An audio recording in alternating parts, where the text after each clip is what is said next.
¿Alguna vez te has preguntado cómo fue que Israel pasó de ser gobernado por jueces a tener su primer rey?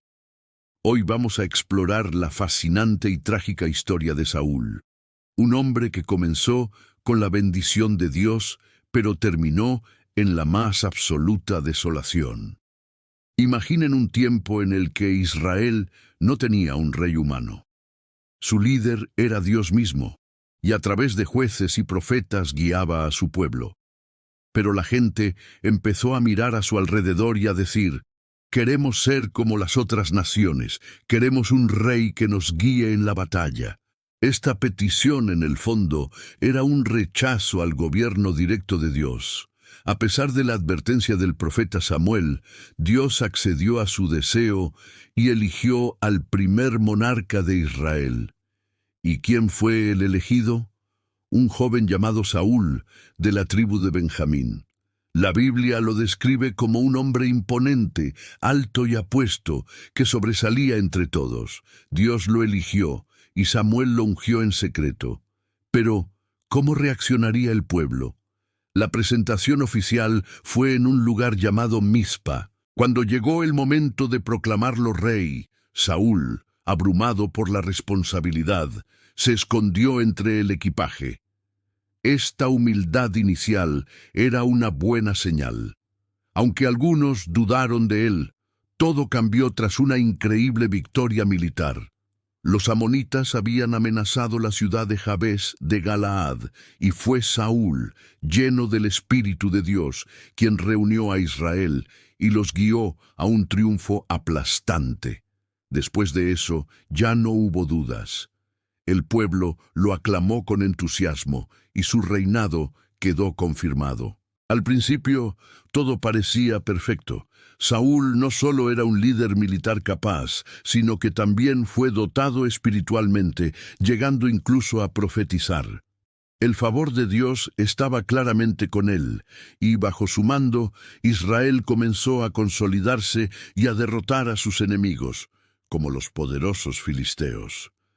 Era el inicio de una nueva era, llena de promesas y esperanza. Pero aquí es donde la historia da un giro oscuro. El increíble potencial de Saúl se vio eclipsado por una debilidad que lo llevaría a su perdición: la desobediencia. El declive de su reinado no fue por una gran conspiración o una derrota militar inicial, sino por decisiones que tomó en contra de la voluntad expresa de Dios. El primer gran error ocurrió en Gilgal. El ejército filisteo, inmenso y amenazante, se había reunido para la guerra. Los soldados de Saúl, aterrorizados, comenzaban a desertar. Samuel le había dado una orden clara: espérame 7 días, y yo vendré a ofrecer los sacrificios a Dios. Pero la presión era demasiada. Samuel se retrasaba, y Saúl, en un acto de impaciencia y usurpando una función que solo pertenecía a los sacerdotes, decidió ofrecer él mismo el holocausto. Justo cuando terminaba, llegó Samuel. Su confrontación fue directa. Has actuado neciamente. No guardaste el mandamiento de Dios. Por esto tu reino no será duradero. Fue la primera grieta, una señal de que el corazón de Saúl comenzaba a desviarse. Pero la prueba definitiva de su obediencia estaba por llegar. Dios, a través de Samuel, le dio una orden muy específica: ir a la guerra contra los amalecitas y destruirlo todo por completo. No debía perdonar a nadie ni conservar nada del botín. Era un juicio divino contra una nación que se había opuesto a Israel desde sus inicios. Saúl obedeció, pero solo a medias. Derrotó a los amalecitas, pero perdonó la vida de su rey, Agag, y se quedó con lo mejor del ganado y las posesiones más valiosas. ¿Su excusa? Dijo que era para ofrecerlo en sacrificio a Dios. Cuando Samuel lo confrontó, la respuesta fue una de las frases más poderosas de la Biblia.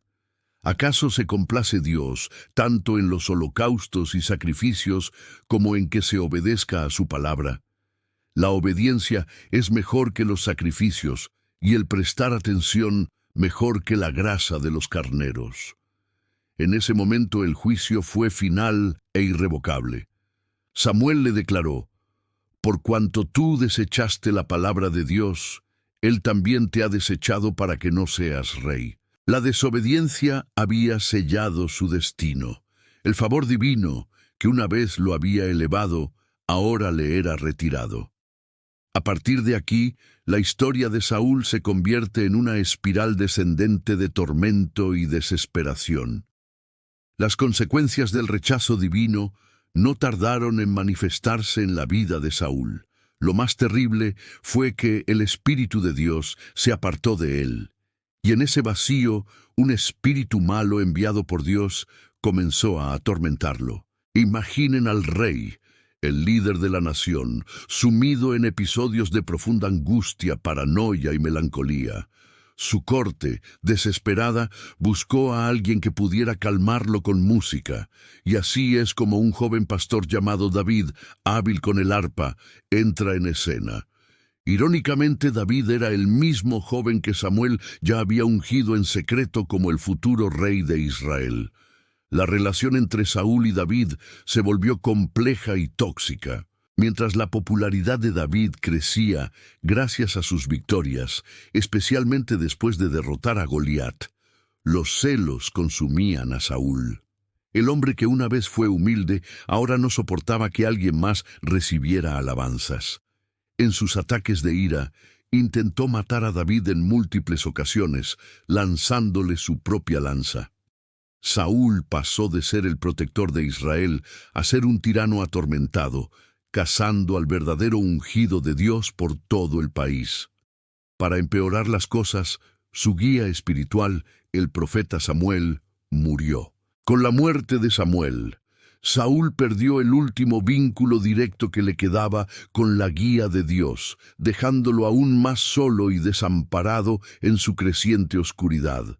Cada paso que daba lo alejaba más de la luz y lo hundía más en la desesperación, preparando el escenario para su trágico y violento final. Y así llegamos al último y más sombrío capítulo del reinado de Saúl.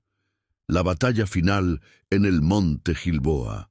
Los filisteos, sus enemigos acérrimos, habían reunido un ejército colosal, más grande que nunca. Cuando Saúl vio el campamento enemigo, la Biblia dice que su corazón se llenó de terror. Buscó desesperadamente una palabra de Dios. Consultó a través de los medios que tenía, pero no hubo respuesta. Ni sueños, ni profetas, ni Urim. El cielo estaba en silencio para él. En su más absoluta desesperación, Saúl cometió su último acto de rebeldía contra Dios. Disfrazado y bajo el amparo de la noche, fue a la ciudad de Endor a buscar a una médium, una práctica que él mismo había prohibido en Israel. Le pidió que evocara el espíritu del difunto profeta Samuel. Lo que ocurrió esa noche fue aterrador. El espíritu de Samuel apareció y le dio a Saúl la noticia que tanto temía. Mañana tú y tus hijos estarán conmigo. Dios ha entregado el ejército de Israel en manos de los filisteos. No había esperanza, solo la confirmación de su inminente destrucción. Al día siguiente, la profecía se cumplió al pie de la letra. La batalla en el monte Gilboa fue una masacre. El ejército de Israel fue derrotado y huyó. Los hijos de Saúl, incluyendo a su valiente y leal hijo Jonatán, cayeron muertos en el campo de batalla, frente a sus propios ojos. Saúl mismo fue gravemente herido por los arqueros filisteos. Para evitar la humillación de ser capturado, torturado y exhibido como un trofeo, tomó su propia espada, la clavó en el suelo y se arrojó sobre ella, quitándose la vida. La historia termina de una forma brutal. Los filisteos encontraron su cuerpo y el de sus hijos. Como acto final de deshonra, los decapitaron y colgaron sus cuerpos en el muro de la ciudad de Bet-San. El hombre que comenzó con tanta promesa, ungido por Dios y aclamado por su pueblo, terminó su vida en derrota, desesperación y suicidio, rechazado por el Dios al que una vez sirvió. La historia de Saúl es una poderosa lección sobre cómo el potencial y los dones no son nada sin obediencia y un corazón humilde. Su reinado nos recuerda que el verdadero éxito no se mide por la altura, la fuerza o las victorias iniciales, sino por la fidelidad a Dios hasta el final. Muchas gracias por acompañarnos en este viaje por la historia de Saúl. Si te ha gustado este video y quieres aprender más sobre estas fascinantes narrativas, no olvides darle a me gusta, suscribirte a nuestro canal y activar la campanita para no perderte ningún contenido. Nos vemos en el próximo video.